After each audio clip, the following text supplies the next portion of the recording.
যার ঘাম ঝরানো টাকায় আমরা সুগন্ধি মেখে বেড়াই, তিনিই হলেন বাবা। আজকাল মানুষ হয়েছে মনুষ্যত্বহীন।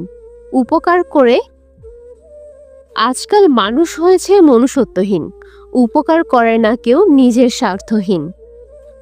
পশু পাখিরাও একে অপরকে বোঝে, আর মানুষ সে তো সবসময় অন্যকে নিচু করার সুযোগ খোঁজে।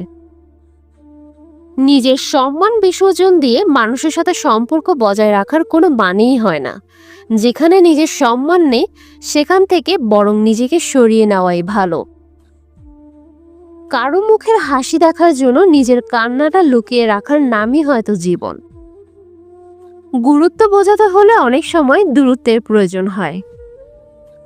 একজন বেকার ছেলের কাছে বাস্তবতার গল্প বলতে যেও না।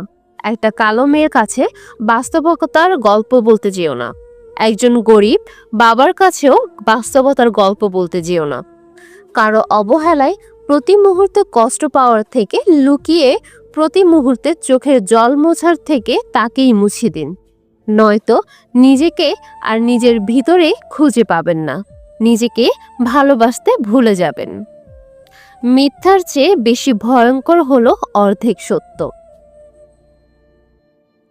বিয়ের প্রথম স্ত্রীর মাঝে 4টি লক্ষণ দেখলে বুঝবেন সে বিয়ের আগেই।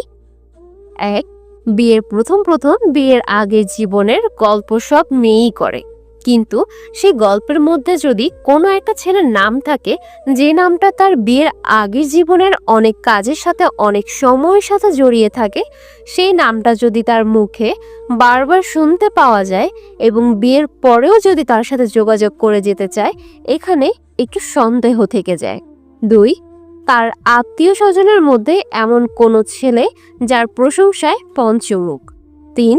বিয়ের প্রথম বাবার বাড়ি যাওয়ার প্রবণতা একটু বেশি থাকবে, এটা স্বাভাবিক, কিন্তু এটা যদি আপনার কাছে অস্বাভাবিক বলে মনে হয়, সেই সাথে যদি আপনাকে ছাড়াই যেতে চায় এবং বাবার বাড়ি যাওয়া নিয়ে বিভিন্ন অজুহাত দেখায়। একান্ত মুহূর্তে লক্ষ্য করবেন যদি আপনার কাছে মনে হয় তার ভিতর লজ্জা জিনিসটা কম। ছেলেরা মেয়েদের পিছনে ঘোরে, কিন্তু মেয়েরা ঘোরে না কেন জানেন? সাধারণত মেয়েরা ছেলেদের পিছনে ঘোরে না, কারণ রব মেয়েদের সহ্য শক্তি অনেক দিয়েছেন। কথায় আছে না, মেয়েদের বুক ফাটে কিন্তু মুখ ফোটে না। তাই মেয়েদের মনে ছেলেদের পছন্দ হলেও তারা এড়িয়ে যায়। মানুষ বাঁচে নিঃশ্বাসে, ভালোবাসার কাছে বিশ্বাসে। নিঃশ্বাসের বিশ্বাস হারিয়ে গেলে যেমন মানুষ ভালোভাবে বাঁচতে পারে না, তেমনি বিশ্বাসের নিঃশ্বাস হারিয়ে গেলে ভালোবাসা আর বাঁচে না। মূর্খের বড় সমস্যা হলো টাকা হলে নিজেকে সর্বক্ষেত্রে, সর্বকাজের, সর্বজায়গার যোগ্য মনে করে।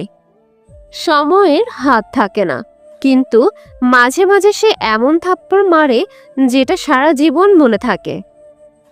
প্রদীপ কখনো নিজের সম্বন্ধে বলে না, তার প্রকাশিত আলোয় তার পরিচয় দেয়। ঠিক তেমনি তুমি তোমার সম্বন্ধে অন্যের কাছে কিছু বলতে যেও না, শুধু ভালো কর্ম করে যাও, কর্মই তোমার পরিচয় দিবে।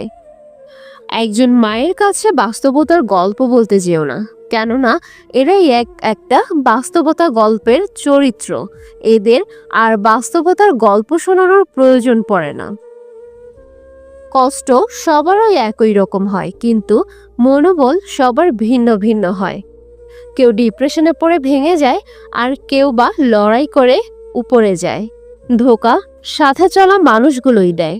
এটা কাল সত্য ছিল আর আজকেও সত্য। হে আল্লাহ, আমাকে কারো মনের ভিতরে বোঝা বানিয়ে দিও না। যে আমার থেকে দূরে যেতে চায় তাকে শুরুতেই দূরে সরিয়ে দাও।